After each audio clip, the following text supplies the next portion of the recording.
All right, so welcome to Two Balls and a Mic. Today we have a interview with the great Mike K. You can find him at Creator K. We're going to go ahead and link everything that he is involved with. To my right, I have Chiva, who just had his microphone stand and arm destroyed somehow. Yeah, but it's fine. I don't know why, but we're making it work. How's it going, Mike? I am great. How are you two doing? Man, we're doing great. I mean, other than that, that's going to be very interesting. Yeah, it was funny. The timing was perfect. But no, we were just talking. We were just talking about how things are over there. For those that don't know, Mike here is actually the person who designed the new Two Balls and a Mic logo, which everybody is loving, man. Yeah. Thank you for that. Oh, you're welcome. I mean, it's my pleasure. I always love making. I love doing graphic design in general, but when I get to do something that's even more further than that passion, when it has to do with sports and soccer specifically, I love it. I love doing that. I like making like badges. Soccer badges are fun. Yeah. So could you go a little bit more in detail for those of you that might not know what I would say, it's your profession. It's a hobby. It looks like a hobby, profession / I don't know what you want to call it, but yeah. Yeah, I mean, it is a hobby. It does pay the bills too, which is nice. I think that's kind of like the dream, the American dream in a way, is to make a living off of what makes you happy. And graphic design, videography makes me happy. So yeah, I do visual. I call myself a visual artist. I think that kind of just encapsulates everything. And my main forte, I would say, is video editing. For those of you who don't know Jimmy Conrad, you probably do by now because you had him on the show. Yeah. I am Jimmy Conrad's editor, his graphics guy now, and I also do. I'm not just tied down to him. I work with pretty much anybody else that's open to hiring me to do work. Music videos I've done in the past, logos. Cover art. I do a lot of cover art for musical artists, which is fun. Just kind of anything. It's freelance, basically, So it is a hobby, but luckily, I've been able to kind of turn it into, what pays the bills, which is good. How long have you been going at it? Like, how long have you done this pretty much job? How long? So I've been doing it since I was in 11th grade. So I'm 26 now. So that means I would have been 17 or something. So obviously when I started out, it was pretty casual. I played a lot of video games and I started doing like commentaries. I had my own YouTube channel at one point in high school, and I think it still exists too. So if you are interested after the show, I can link it to you because I don't know if I want the public to see it. Oh no, I definitely want to see that. Yeah. It's embarrassing. I'm so young. I go back to it from time to time. One, to laugh at myself, and two, to see how far I've come because the videos were bad. But eventually, that kind of turned into, once I kind of realized that I was getting pretty good at it, it kind of turned into more of a profession, I suppose. I didn't start doing it full time until directly after school. I got really lucky working with Jimmy. I don't know if I actually told you this, Tony, but I started working with Jimmy through Twitter because he tweeted out that he was looking for an editor, and I emailed him, and I was like the second person to email him. So if I was like, 10 people later, he might not have read the email. So I got really lucky in that regard. And then that kind of started out part-time. Like one video a week. We were doing the FIFA series, which is kind of on the back burner for right now because FIFA kind of sucks right now anyway. Tell me about it. And I'm not looking for a sponsorship from them, so I feel like it's safe to say that. and then it just kind of, he stuck with me. And now we're doing just everything together, really. We're on Twitch now, more than YouTube, but yeah. So I would say for the last 5 years, it's been like serious profession. That's great. And like I said, just to take that shot in the dark, and you really never know what's going to happen and who's going to respond. But things line up like this, and I can tell. I had followed Jimmy. I don't know how long had you followed Jimmy before you actually started contacting him? Probably a year, I think. Probably just a year, not too long. I was like just like the rest of us who are fans of him. We watched him on Kick TV. Yeah. So I would probably say like the mixer was still going strong, but I remember it kind of dying down, and then he sort of like went into the background, and I didn't really follow him as much until like a friend was the one who sent the tweet to me, actually. Oh, wow. So shout out Andrew for hooking me up with that. It's That's good crazy. timing. Oh man, I mean, Andrew really hooked it up then. Things line up perfectly, man. And actually, that's how we met, and it's kind of we'll start talking about soccer, and I kind of wanted to know too, like, how does one get into soccer over in the East Coast, or just not here in San Diego, because we're in a city where, I mean, where we're at right now, in my garage, I can throw a rock and it'll land and it'll hit somebody in TJ. That's how close I am. To a completely different country. So that's where, it's a border town, and, that's why I know, a lot of different people over here in the States that are exposed to soccer, and, they're fans of it, and they watch the Mexican League. But I've never really talked with anybody from not Southern California that, is a soccer fan. And, I don't know if you follow MLS and all that stuff. Like, Yeah. Mm-hmm. I could say you're not necessarily the average American soccer fan, but you kind of are. Right.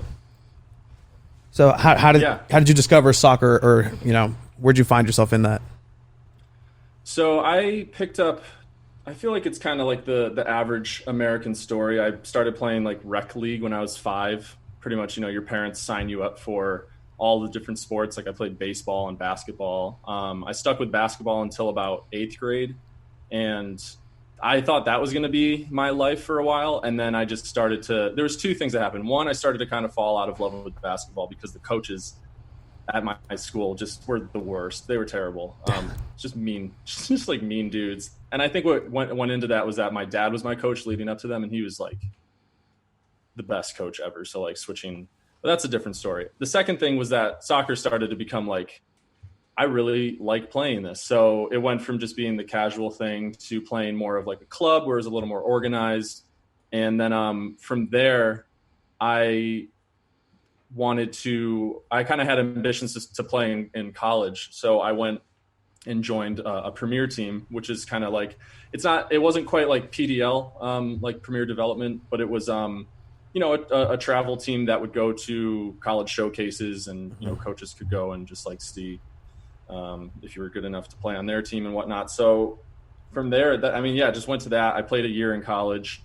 And so I think it was just kind of like my parents being open to everything, trying to expose me to a lot of different things, especially different kinds of sports where you can be social and also like learn kind of life skills through like team building and whatnot. So I feel like in that area that I grew up in, which is upstate New York, I live in Boston now, but I grew up in kind of a, not necessarily rural area, but it definitely wasn't New York City. It's like 4 hours north. It's kind of in the North Country mountains area.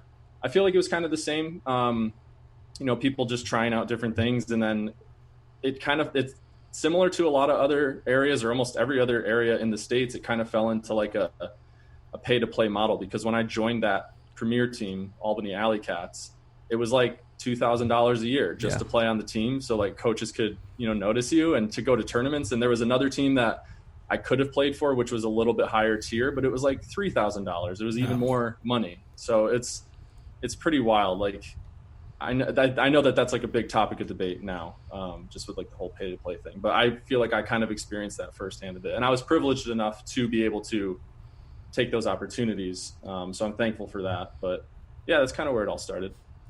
That's kind of what we talked with Jimmy, how like that the youth system and like youth academies in America are pretty pricey, and that's why the talent level is where it's at, and then not a lot of people get discovered that are really talented at the sport just because they can afford to play in top level teams. Exactly. Yeah. No. Exactly. And then it kind of just becomes discouraging, because you might be good enough, but if your family can't afford to put you in there, then like you might start to kind of fall out of love, which is like super depressing. Yeah.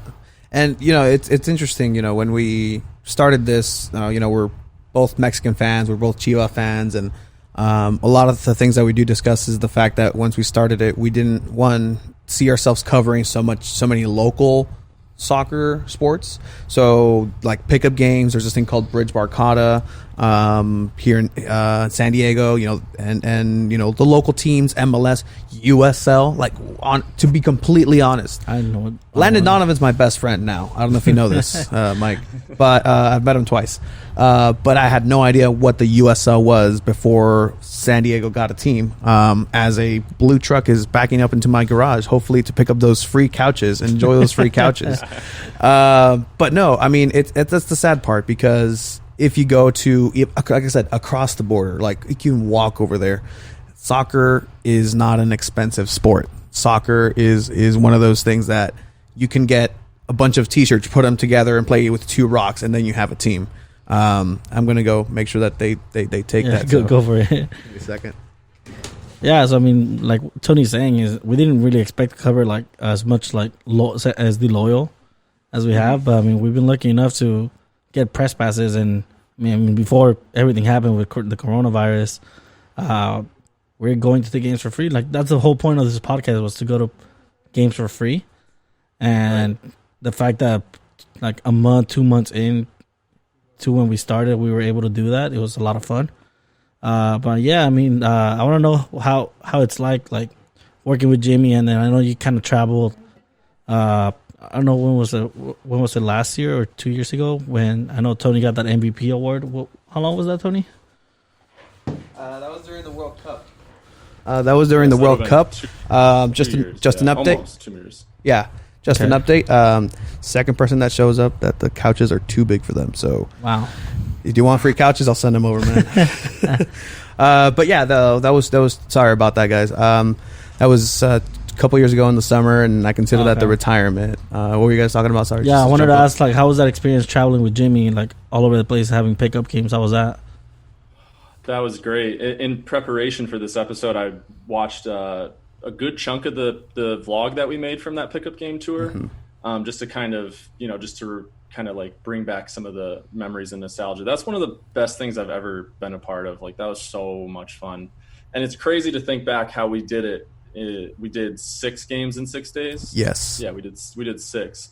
And we after maybe day 2, we were like, next time we do this, we got to have a game every other day. We can't have one every single day. It was insane. Yeah, I credit the fact that I was so good and won it, the fact that it was game 5. Not only was it game 5, it's in the summer. It was hot as hell.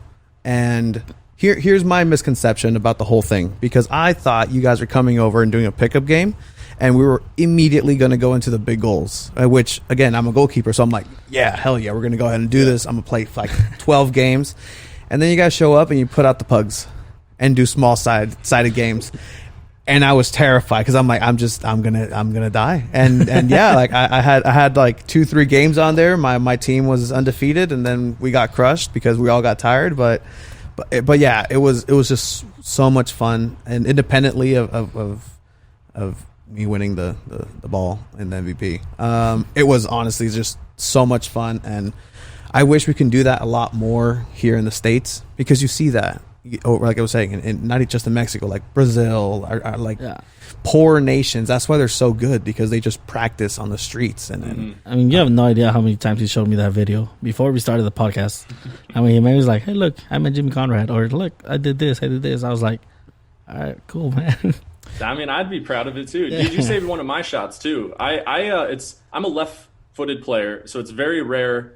My right foot's not bad. I'd give myself maybe like a 2-star weak foot. Okay. So it's not terrible, but it's very rare that I would get a good shot off with my right foot. And I had a sick curler going towards the upper right corner, and you saved it. Yes. Yes, I remember.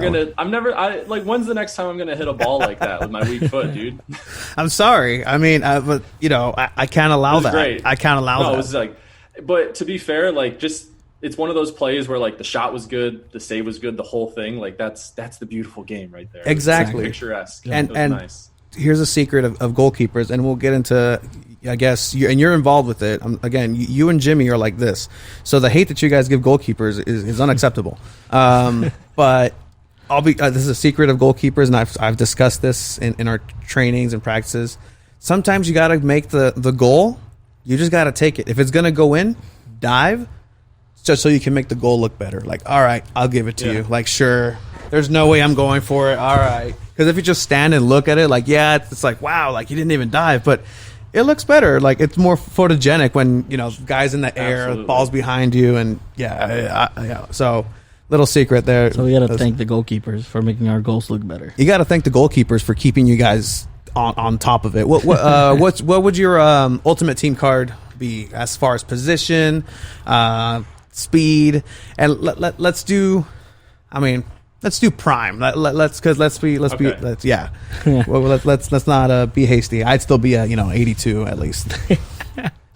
So I feel like I have a skewed view of myself as a player because I mean I'd say that my prime was like late high school, early college, but now I feel like I've gotten better in a weird way. But at the same time, I'm playing kind of co-ed leagues, and not to knock that, but the competition level is not nearly as high. It's more of a fun social thing with good players scattered about. So I like to think that I'm still all right, but I'm not playing against the same level of players that I was once.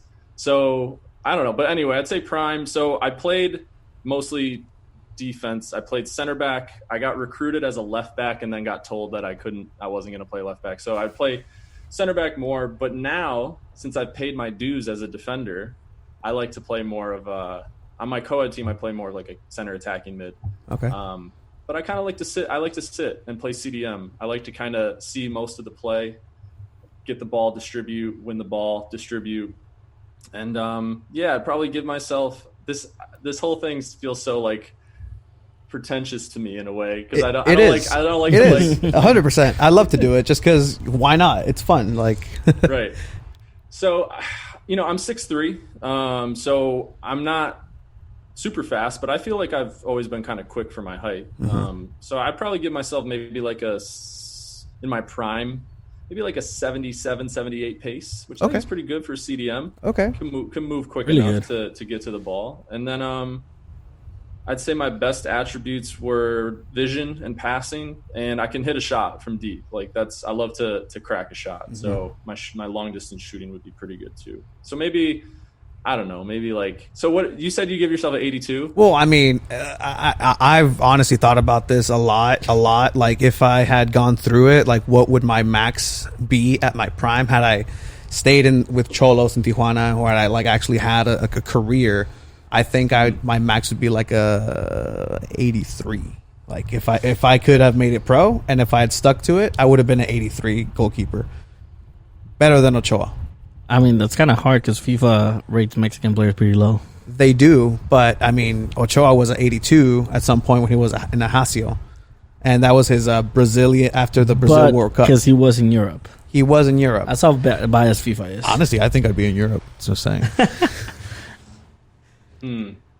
Yeah, I don't know. Maybe I would say because I just could easily picture myself being like a 53. Same. Yeah. No, definitely. Yeah. But I think that's like realistic. Maybe 60 at most if I kept progressing. But I'd probably, if we're going kind of based on what you're giving yourself, I'd say maybe like a 78. I like it. That's a good solid player. I like really want to give myself like an 85, like my pro clubs player who I like basically make as a model of myself. But I just feel like that I'd be lying to myself. Like, I don't know. 78 seems more safe if I were in 78 with a couple of ultimate team of the weeks. You'd be 89 team of the season any time. Yeah. That's all it takes. Just like one good season, then that'll boost it up. So, had you made it, you would have been a 78. That's if we're speaking American wise, that's a really good rating historically for in FIFA. So I think you would have been in Europe. So would you have wanted to play for Arsenal? Would that have been the dream if everything aligned? Is that where you would end up?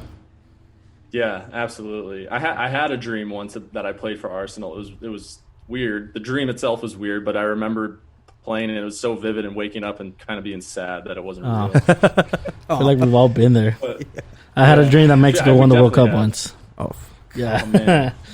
Yeah. I would no. I mean, Arsenal's my favorite team. They've been the team I support since I was 10, maybe. So yeah, I would play for them. But if I were, like maybe if Arsenal weren't an option and I could pick, I'd probably pick a different league. I'd pick maybe like, I haven't been to too many places in Europe, but I've been to Holland and Amsterdam specifically. and I really liked it there. So like I'd play for like Ajax. That'd be a great team to play for. They play really good football. I like just the way that, you know, moving the ball around and kind of like keeping things flowing is kind of the way that I like. I mean, that's why I like Arsenal. Just the Wenger ball, early days of just kind of passing and making things look nice. So I go to like Amsterdam or maybe I don't know. It's interesting. So I haven't thought about that too much. what do you think of Arsenal now? Post Wenger. What don't I think about Arsenal?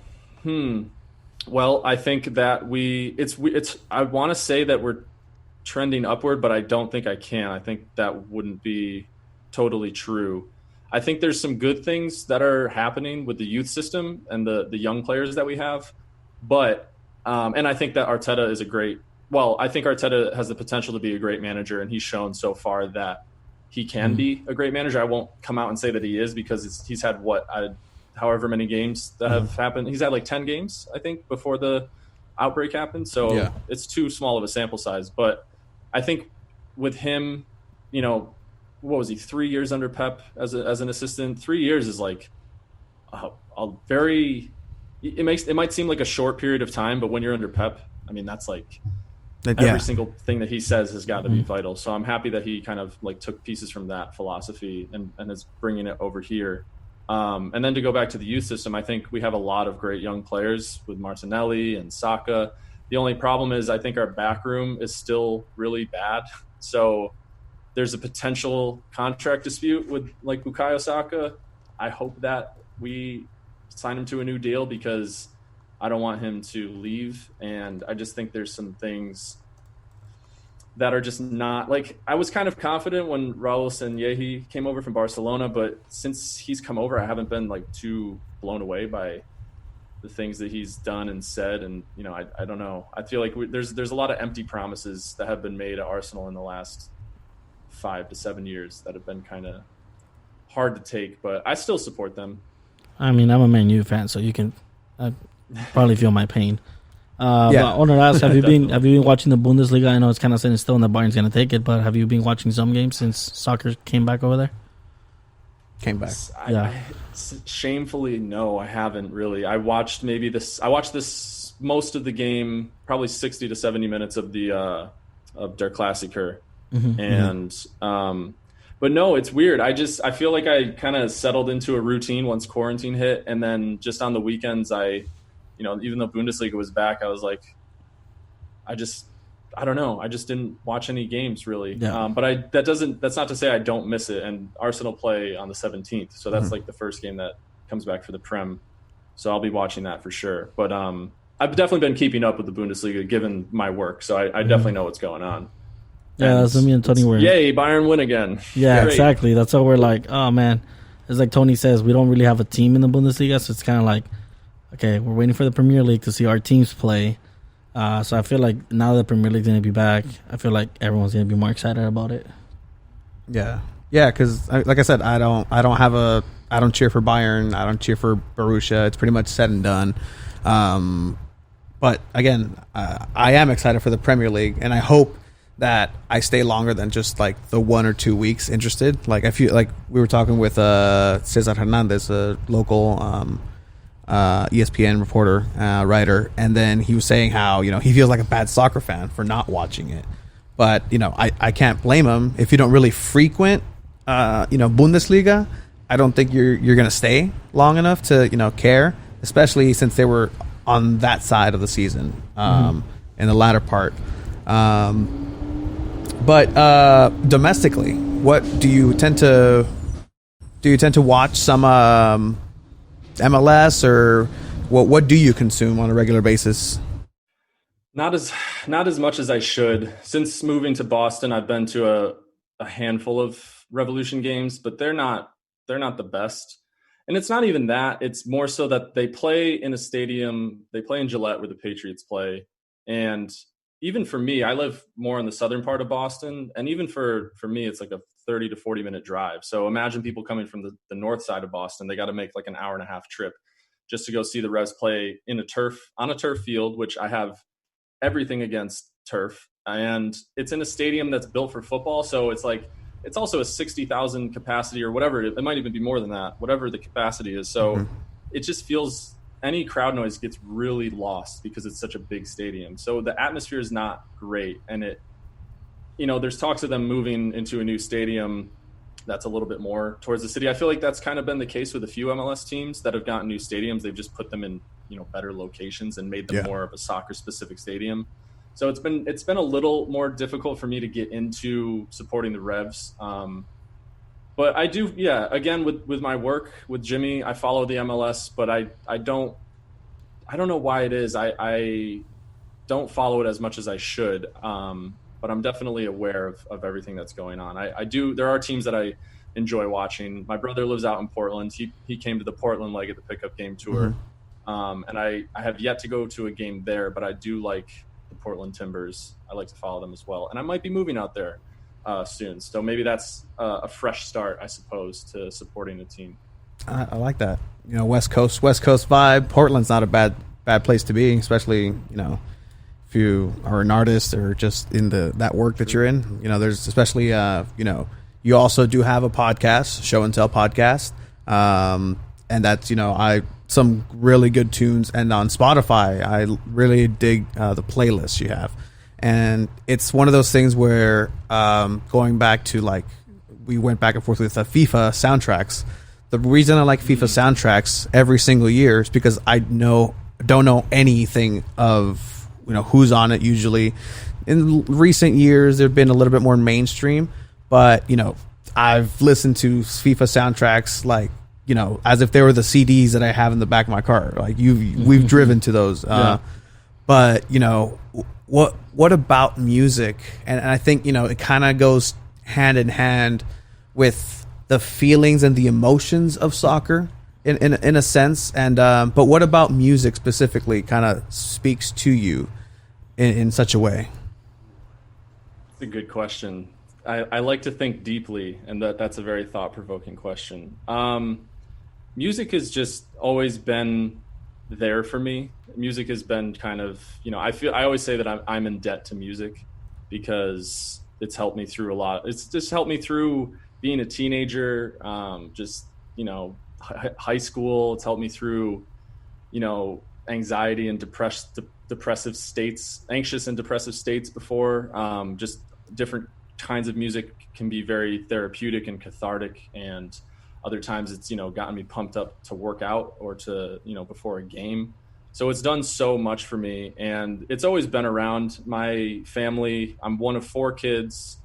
Both of my parents they were always playing music. My dad was playing Led Zeppelin, Jimi Hendrix, a lot of more disco funk music from the 70s. My mom would listen to the Beatles and Barbra Streisand. So even there was just a lot of different music that was in my life. My biggest brother is one of the other big influences. When I started to actually really fall in love with music, he was always making CDs for me, and my sister would too, actually. And they would just be putting on music that I already liked or music that I didn't know about. And I feel like that's kind of what Show and Tell does now on the music side of things, and just the sharing part, just kind of trying to turn people on to new things through music, but hopefully they kind of take that same energy into life in general and just be open to learning new things, listening to stories from people they don't know about or backgrounds that they're not familiar with. And music, I think, is that big driving force that allows us to kind of just connect with each other. So that's, you didn't ask me about Show and Tell yet, but that's where that kind of comes from. Mm-hmm.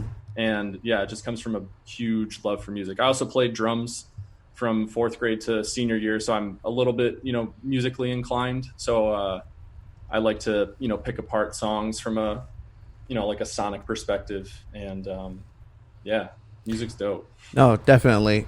And again, it's gone hand in hand with pretty much everything I've done and heard, and I think when I asked for the theme song that we have, I'm I just threw 12 FIFA songs his way, here, make it sound like this, make it sound, and we love the way it sounds. And again, it ties a lot of things together for me in the soccer world. And, I know songs from FIFA, in German. Like there's a song like Verstalt, and they're like in French, and you just discover like, oh, who's this, and it just takes you down a rabbit hole, and you just love it. And that's why a reason why I try to speak Portuguese was the music that they had. It was like, wow, that sounds awesome. Like I want to know what they say. It's a party. Yeah. What's your favorite FIFA soundtrack? Just before I answer that quickly, I was on Duolingo for 3 weeks trying to learn Portuguese because of the baile funk that I listened to. All of like the samples that they use, I'm like, that's just sounds so nice. I want to learn how to say it. It didn't last and the habit didn't kick in, but I mean, the next interview. It sounds so good. Meu nome é José Antônio Sanches. Como vai você? Eu pratico muito futebol. Yeah, that's as much as I know, and I pretend to know more. That's pretty good.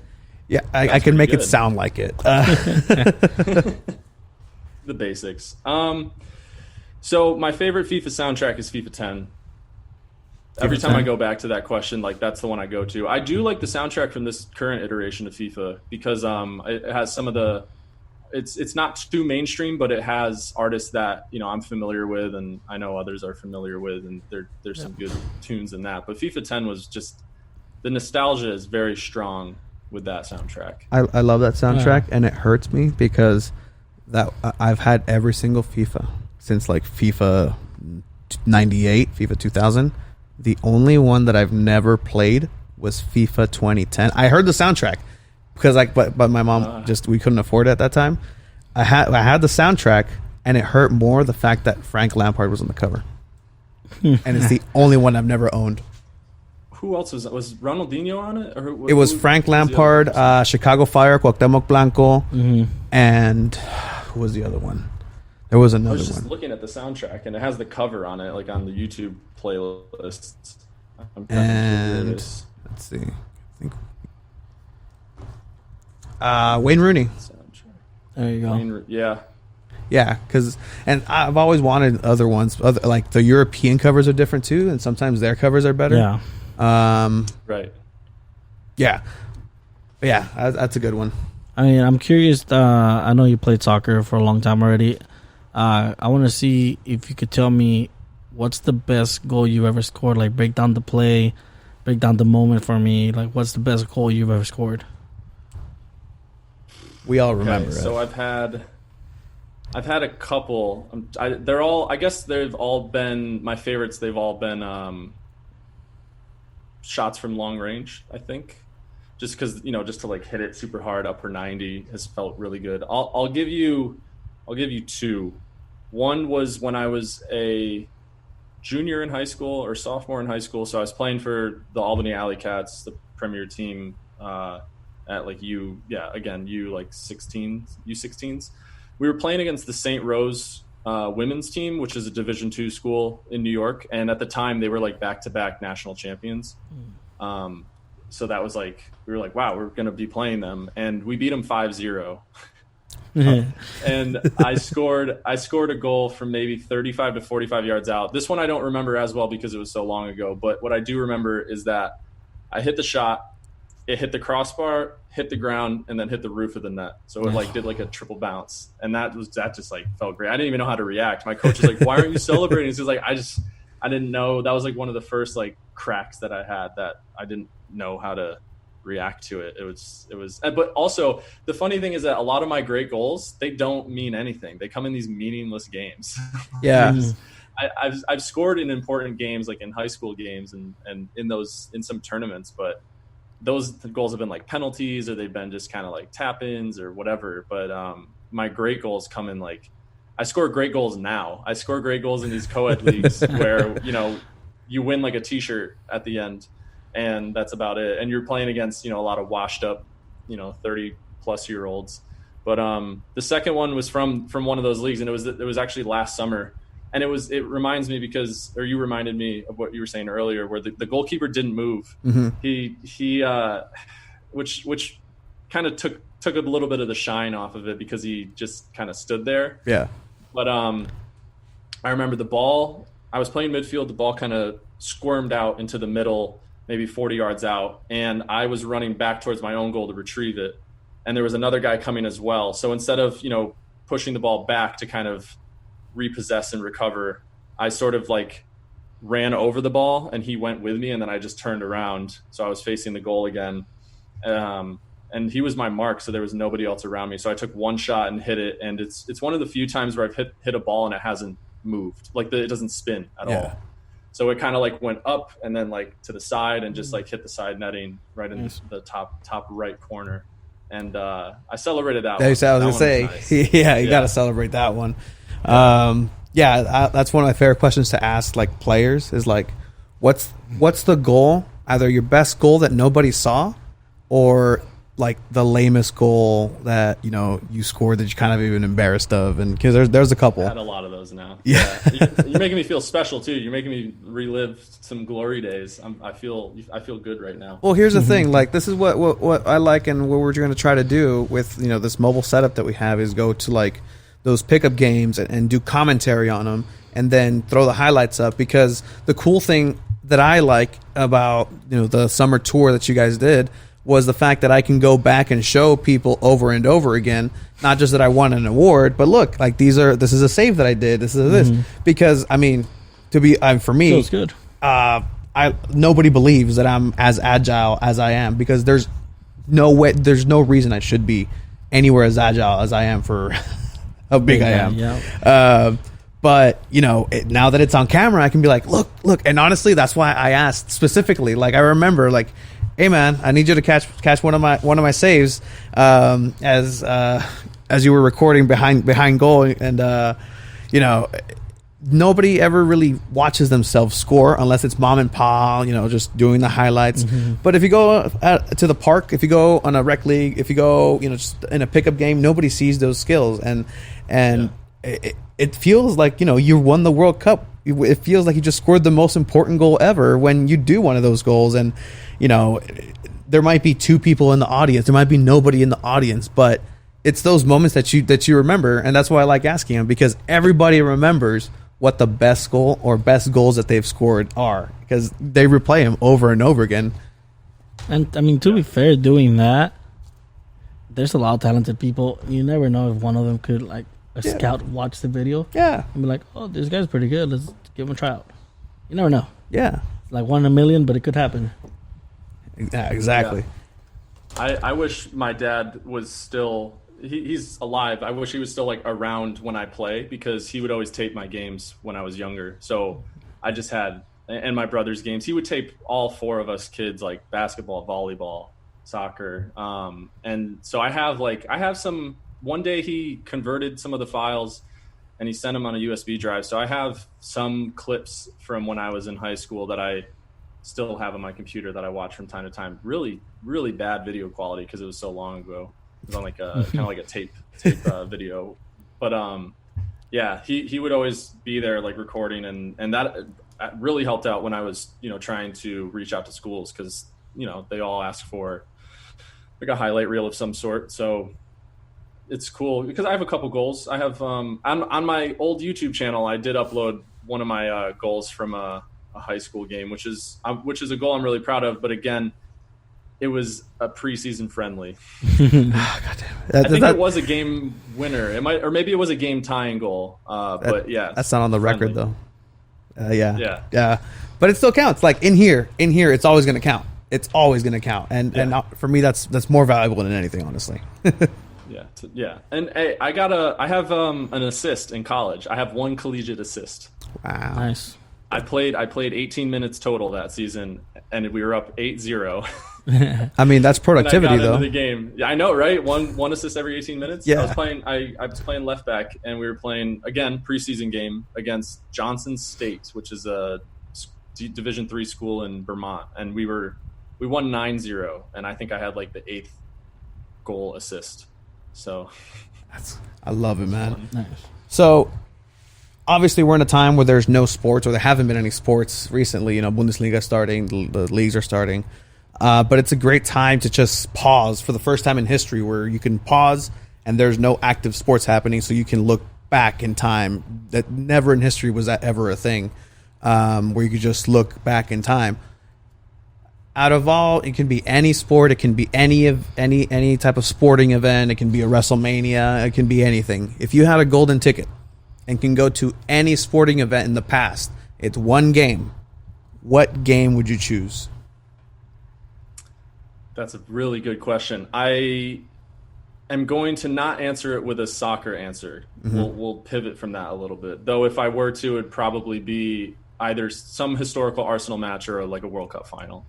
But I would go to game. Not game. Yeah, I would go to. Yeah, I'd go to Game 4 of the 2004 World Series. Okay. Because I'm a Red Sox fan. What a shame. My dad raised us Red Sox fans, so we felt his pain. And I remember I'm sure we watched it on TV, and he might not have actually. He might have been one of those like guys like I can't watch it because he's been suffering for however long. But I would probably go and watch that game live. Either that game or the game when Kurt Schilling's like ankle was bleeding. The bloody sock. Yeah, the bloody sock. Like that would have been great. Or even just because I mean, part of me wants to say Game 7 against the Yankees, but we won that game 10-3. Yeah. At that point, we had already kind of were like, okay, we won, which is great. But I think maybe one of those games prior. But yeah, I'd probably go with the Game 4 of the World Series. Is that big? I don't remember if it was at home, but. Is that Big Poppy walk-off or what am I thinking? In Game 4, no, I don't think it was a walk-off in Game 4. I think, or maybe it was the World Series Game 4 that we won 10-3 because I remember it was against the Cardinals, and I think I don't remember who it was at the time, but it was either one of like the auxiliary like outfielders or one of the catchers hit a grand slam. I think. Here, hold this. You don't know about baseball. No. Totally getting that. I played it, but yeah. I'd go with that. I'd go with that game. I'd say that's a really good game. I've always been a baseball fan. I've never played. Something that he has over me is that he's actually played baseball, and I'm an actual baseball fan. Like I hated it. I do stat. You hate it. God, I hate you for hating it. But no, Nomar Garciaparra was one of my favorite players of all time. Just amazing. That I love his last name. There was a game where he had a red bat, and it was just a beautiful cherry red bat. And like I like Red Sox baseball more than I like Yankee baseball because I am a Padre fan. And in 1998, we got swept by the Yankees. We just got destroyed, and it was Tony Gwynn's last real try at it. We had beautiful like Trevor Hoffman. We had Kem Caminetti. These are names you have no idea what I'm talking about. You've lived here for so long, and goddamn. If I say I'm a baseball fan, if I had a team, it'd be the Dodgers, just because I'm LA. I'm from LA, so I'm LA everything. Disgusting.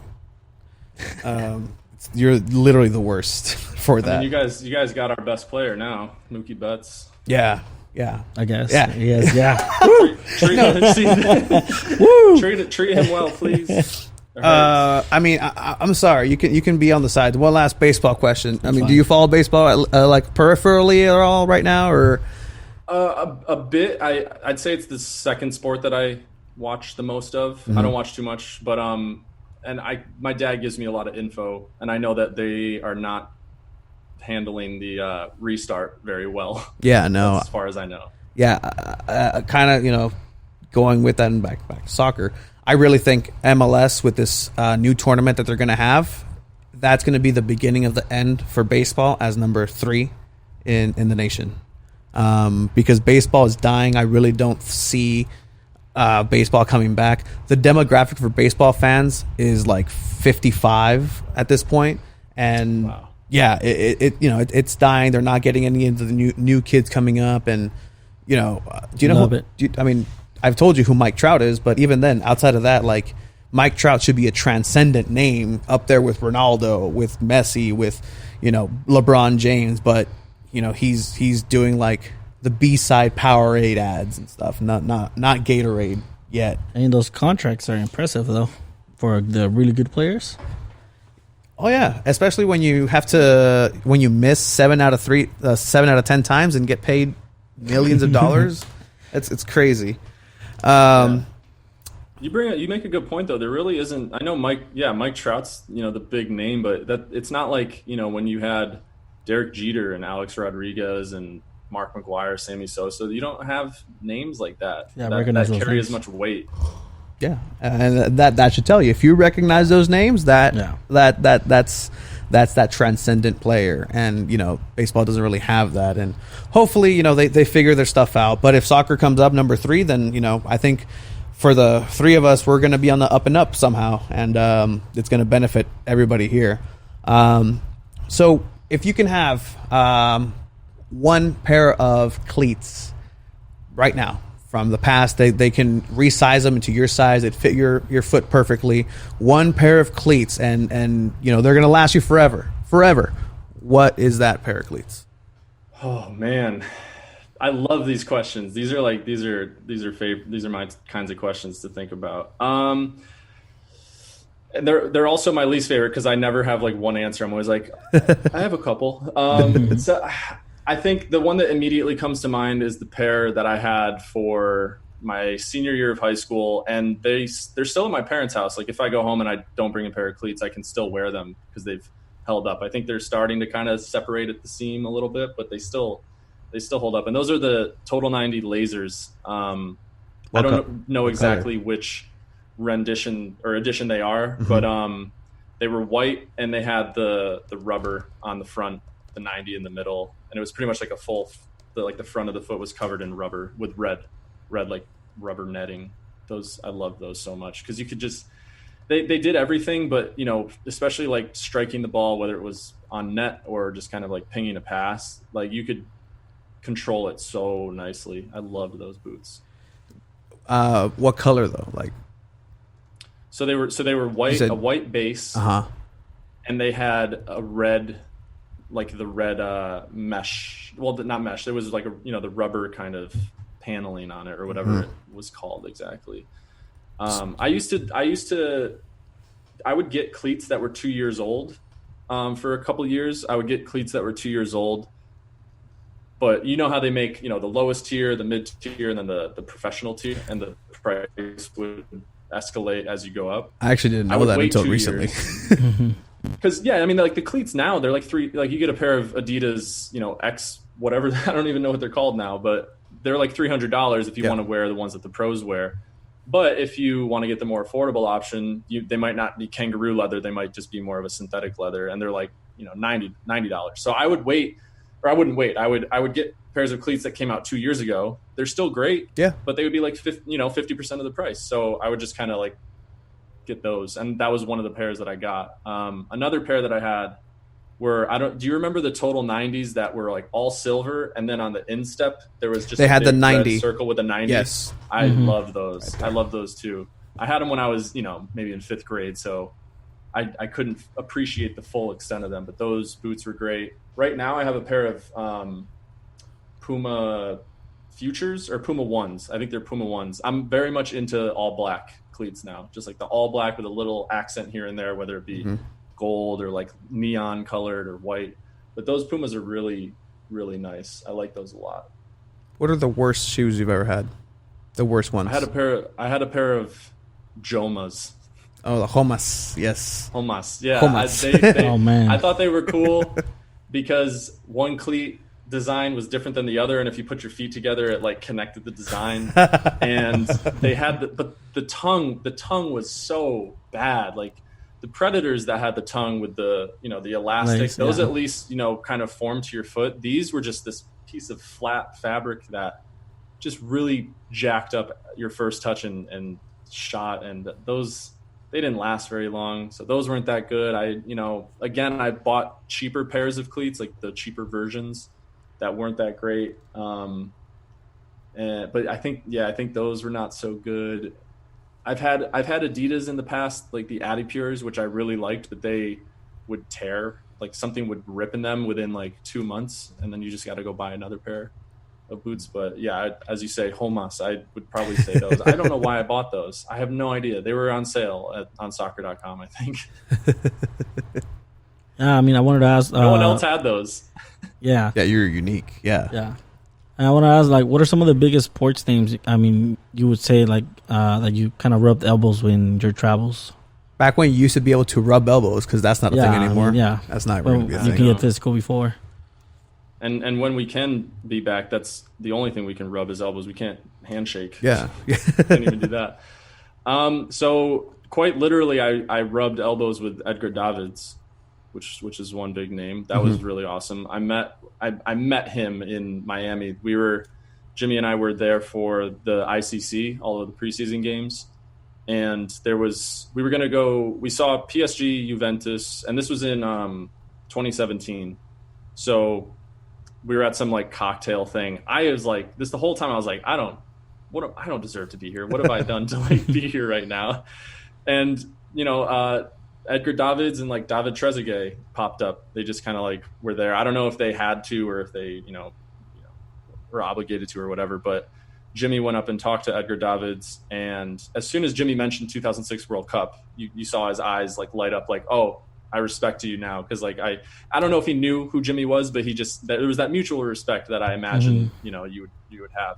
So Jimmy got a picture with him, and Edgar was smiling with Jimmy. And then I'm never that kind of person to be like, hey, can I get a picture with you? Even if I want to, I can imagine it gets a little tiring after a while, but Jimmy's like, do you want one? I was like, well, I'm not going to say no. Yeah. So, and this is in Miami, mind you. So it's 90 degrees and humid, like 95% humidity, as close as it can be to raining without raining.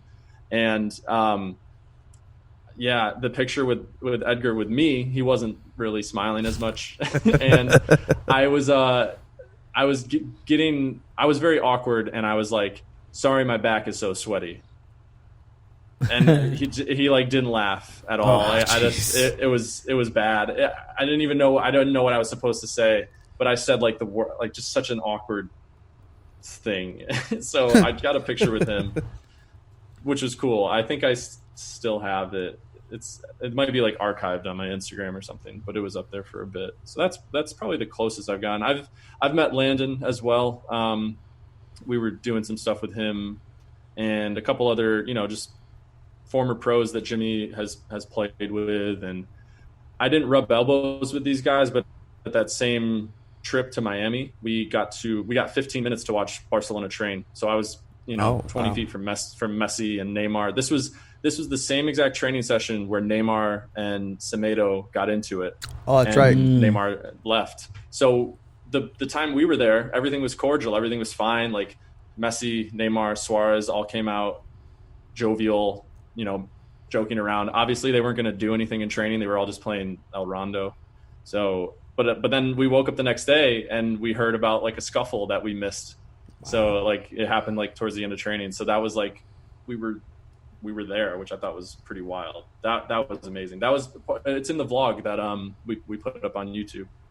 That was probably that was definitely my favorite part of that trip for sure. That was amazing. So they look like normal people. They just look like normal dudes when you see them in person. They don't look as like like superhero-esque. They still do in a way, but seeing them in person, like kind of. Oh man! It seems like we're connecting back. It's true. There we go.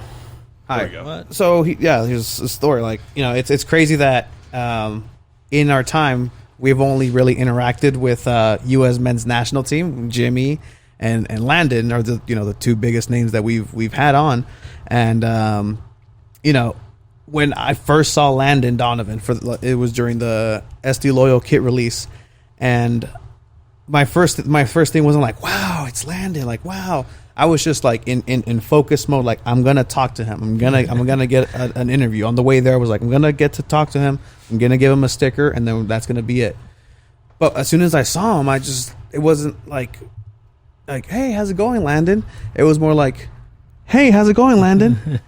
And so I'm like, really? This is the guy that destroyed Mexico. This is the guy that was has free real estate in my mind as a Mexico fan and cemented that 2-0 in 2002. He assisted Jimmy Conrad's header that he always throws the clip to, that pretty much started all of this, honestly. Like, me wanting to go and not let Jimmy score on me was because of that goal, which was assisted by Landon Donovan. So Landon Donovan's been everywhere, unfortunately and fortunately for me. But no, like it's one of those things where it just kind of humbles you in a sense, like, wow, like, you know, greatness in this sport comes in every shape and size, and even if you're, you know, that tall. Man, we handed those shitty stickers too. Yeah, with man. our shitty logo, which was updated thanks to Mike. I don't know, like, again, I didn't know if like how any of this worked when I reached out to you, because, you know, again, like, who do we talk to? And and back then, I think I mentioned like wanting to start something like this, and just I always made it a point to. I think I asked Jimmy to follow me. Like, who does that? Like, hey Jimmy, can you follow me? Like this and this. And a lot of people do. Trust me. Okay, well there we go. But it was kind of like for this to be able to network if I ever did venture into something in the sports world and soccer. And I feel like here in the U.S., it's growing, and it's growing at an alarming rate. Maybe with this last World Cup, not so much, but it's going to be a stepping stone. But as a Mexican fan, I'm very much afraid of what the U.S. is capable of in the global sense. They can have a competitive league, but U.S. Men's soccer team can be as good as the women and as dominant if you know. Also, the league, the MLS, the fact that some of our best Mexican players are going to the MLS, yeah, it tells you something too about the league that is growing. Definitely. Who do you think is? I mean, it seems like it's really like it's a lot. It seems like it's a lot better when the younger you are at least in like the national team setup, because like I don't know. I'm not trying to sound like I follow it super heavily, so I might sound out of my depth, but I know that we're a little bit more successful at, you know, U17, 18, 21 level. But then for some reason, when those players make the jump, it's not the players themselves. It seems like the system that we have in place is just not conducive to let those players kind of flourish. And I think it's just really just like a lack of system. There's not really something in place to work towards these people's benefits, which doesn't make sense, because if these guys have been playing for the last 4 years together at a youth level and it's worked for them, why not like implement something like that that's kind of already, you know, known by these players, and there's already some sort of chemistry there. It just seems kind of Jimmy. I'm sure I listened to the episode, or watched and listened to the episode with Jimmy, and I know he kind of talked about this a bit, and he knows it even more so, obviously, but yeah, no, I do agree with you. I think it is growing, though, for sure. And I think the league is growing, which is really nice. I think what helps is social media. And I think some of the like social media accounts or the people who run the social media accounts for teams are really good. And I think it kind of attract people that way, which is nice. And I think if anything's going to stop MLS from getting any traction this year, it's those jerseys. I don't like the Adidas kit designs. I don't like them. There's like maybe one or two teams where it pulls off, but the whole 3 giant stripes on the shoulder I don't like that look. Like again, there's certain things in MLS that are still, as I'd say, Americanized, where they're still not with everybody in a global sense. They're still trying to market to get those football fans that, wow, look, like they have similar, you know, uniforms as just different color schemes. You know, that in the NFL, that's kind of what it is. It's pretty much the same uniform, just different color scheme. But you know, that's one of the things that I think is gonna change soon. Hopefully, those Americanisms. Another thing, like, I don't know if you've traveled to other places to watch a soccer game, but here, and I find it interesting for the ST Loyal, and it was clear as day, they do the thing where home fans sit on one side, just like in a high school football game, and then the other side is just completely empty with like 5 Panamanians from like the second division Panamanian team that they had. Whereas, you know, everywhere else, if there's a seat available and that's a great seat, you sit in it and you fill that stadium. But yeah, you know, certain things that I feel like little things that'll make it aesthetically better. But you guys are on your way, because Mexico has those same issues where, look, our golden generation that won that World Cup, under 17 World Cup against Brazil with Giovanni. We got 2 of them. Well, the first one, it was Bela was in there. Bella, Chicharito. Chicharito. Chicharito didn't make the cut. He, yeah, Barely right. missed it. But it was Gio, Bella. I mean, those were the biggest names. But they had this platform, and they just, not that they didn't do anything with it, but they weren't as good as they should have been. And I feel like the U.S. is on that same place, but the U.S. is actively changing things, and they're actively going to start captivating more audience. The sport is more global, and that I think that's where people like us come in. We want to grow the sport, and as much as it might help the U.S. or however, whatever spec.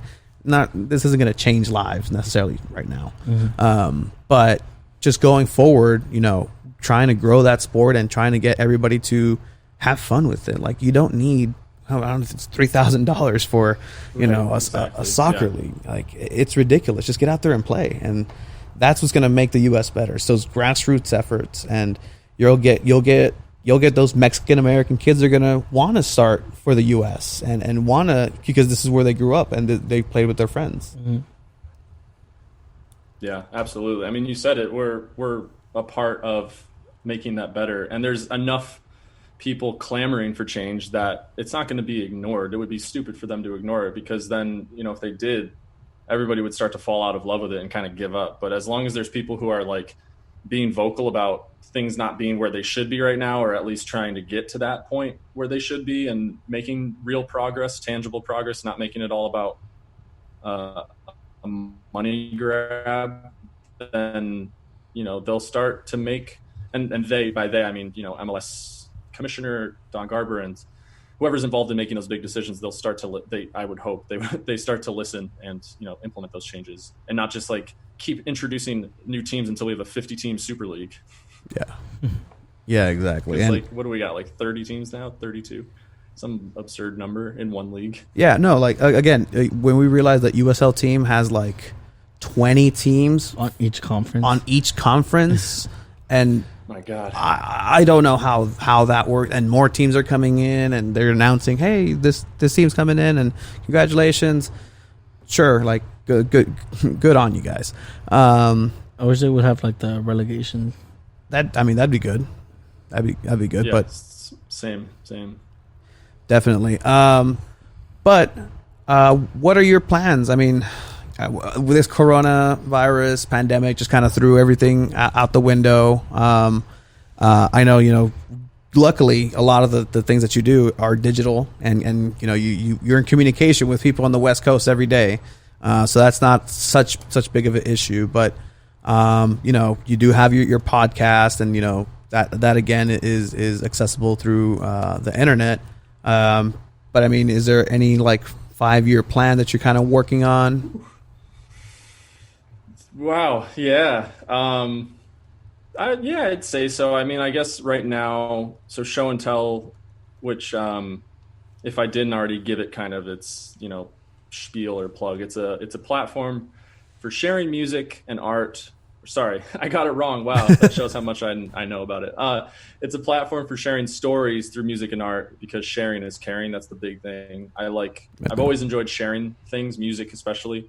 So I kind of built this platform on the internet to just provide a platform to put people onto new things. So I have a podcast that's coming up on 2 years of doing it. It was once a month for about a year, and now it's been twice a month. So I haven't done too many episodes, but I've been in a consistent run for a while. So there's the podcast where I've had on guests of all different disciplines, kind of sharing what they do, and it's less about kind of the technicalities of, like, let's say music production. It's more about how you get over creative blocks and how you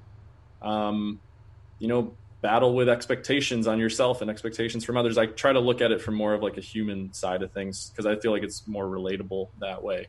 And hearing it from like different perspectives makes us feel that we're all in the same boat. We're all fighting for the same things. Just might be in a different like measure. So I'm 2 years almost into that. I always remind myself, I got a little like plaque sort of next to me that says established 2018. So I guess right now it's kind of still in saturation mode. I think, you guys are probably in a similar boat. You're just trying to get your name out there. You're trying to get it into people's heads so they associate what you're doing with the brand, and just trying to get people to tune in to whatever it may be, whether it's the podcast or just social media content. I have ideas. It's funny because of the whole coronavirus thing that's been going on. I've had ideas to do more kind of physical events in Boston, which is where I live now. But those are kind of on hold. So we'll see where that goes from there. But yeah, I don't know. Just kind of, I don't know. Maybe I should be thinking about this a little bit more. Just 5 years. 5 years is wild because I'll be 31. I feel like by that point I'll probably be married and have some kids. So we'll see how that, affects things. But I think just, keep plugging. I think 2 years is a nice gauge on whether like it's the thing that you're meant to be doing. Because I'm sure you've had experience with people who start something and they might keep at it for like 3 months, but then it kind of fades out. And that's probably because a multitude of reasons, but it just might not be the thing they're meant to be doing. But I feel like since it's been 2 years, this is the thing that I'm meant to be doing. I'm still going to be working with Jimmy as long as he lets me work with him, which is nice. So maybe that'll maybe that'll go somewhere too. Cause we got the Twitch channel that's, we're trying to kind of kick off again and have more of a formatted show with guests talking about soccer and whatnot. So we'll see where that goes as well. But, it's hard for me. Sometimes it's hard for me to think past like a certain amount of time. I try to live more in the present, which is a good thing and a bad thing at the same time, because it's good to plan ahead. But I think it's also good to kind of focus on like what you can do now, because sometimes you don't know what's going to happen, Definitely. And again, I asked 5 years and even 2 years, and 2 years ago, a year ago, 6 months ago, if I told you like, hey, we were going to get shut down, and everything was going to just close, I wouldn't believe you. But, but I mean, it's a fortunate place that I think we're in. And, there's a lot of people out there that are hurting and fighting for things, fighting for change. I saw that, we kind of joined you in that Blackout Tuesday, because honestly, there's things that need to change in this country. And again, hopefully, we try to stick to sports, but sometimes these things just happen to bleed into them, and there's no going around it. And even then, it's important. And there's a lot of things just like Stay at Home FC that are great things. And I don't tend to just go after these things unless I like really agree with it and appreciate what they were doing. And Stay at Home and See and Frontline United. I don't know why I did that video. I don't know. I'm sorry. Like I have these things and I just play around with them. I'm like, you know what? Like, why not? Like, just do it. Like the one you did in German. Oh yeah. So too. Yeah, I did. I learned. What was it? Willkommen, it's fine. I'm something. Something 2 balls and a mic. 2 balls and a mic episode, whatever. But yeah, just try different things and trying to keep yourself entertained. And you've DJ'd a couple of IG lives. But yeah, it's those that content that just keeps us going. And but thank you for joining me. Like you don't exist. Thank you for joining us. Just stick around a little bit after we kind of catch up a little. Almost they say, oh my god, that was that word. They always not feedback. We'll talk about it a little couple things after. But tell the people where they can find you. Yeah, thank you so much for having me. It's fun to be a guest on a show and not be the one who has to come up with the questions. And props to you guys. You guys had some really good questions. I enjoyed that a lot. People can find me on Instagram at creator_K. I'm sure if you just type in creator K, it'll pop up. And then Twitter is the same, but it's creator K_. And then show and tell is easier. It's at Let's Show and Tell on anything, Twitter, Instagram. The brand, I will be clear, the brand's not called Show and Tell, because I've had so many people call it Let's Show and Tell. And I'm like, I worked so hard to come up with that name, and people are calling it Let's Show and Tell. But that's just the at, because obviously Show and Tell is not available. Yeah. And if you want to find the podcast, if you just go follow on social media, you'll find it. There's other content that's being posted there. But yeah, the podcast is on Spotify, Apple, Google, SoundCloud. I think that's the 4 places right now. Looking to expand that, but one day at a time. I like to say. Yeah. So yeah, thanks for having me. Appreciate it, man. Check them out. Show and Tell podcast. Got awesome stickers added onto the laptops. Thank you for those. Yep. But yeah, hopefully we can catch you soon later for another interview. And thank you for joining us, man. Appreciate it, man. Take care. Cool.